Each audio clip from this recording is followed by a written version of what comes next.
Okay, so let's make multigrain dosa. Multigrain dosa కోసం నేను ఏం తీసుకున్నాను అంటే ఇవి కొర్రలండి. పావు కిలో కొర్రలు, పావు గ్లాస్ కొర్రలు, పావు కిలో కాదు, పావు గ్లాస్ కొర్రలు. ఇవి ఊదులు అంటారు. ఓకే, ఇవి ఒక పావు గ్లాస్ వైట్ రైస్ తీసుకున్నాను. ఈ పావు గ్లాస్ సింగిల్ పాలిష్డ్ రైస్ అనమాట. ఇవి దొరుకుతాయి షాప్స్లో, ఇవి తీసుకున్నాను. మన మినప్పప్పు కంపల్సరీ పావు గ్లాసు, పెసరపప్పు పావు గ్లాసు, పచ్చెనగపప్పు పావు గ్లాసు, కందిపప్పు పావు గ్లాసు.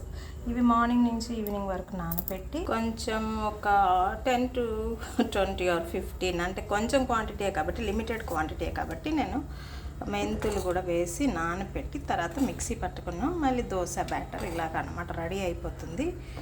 ఇది ఎందుకు అంటారా ఇంత కష్టము? హెల్తీ ఉండడం కోసం అన్నీ ఒక దాంట్లో వచ్చేస్తాయి కదా.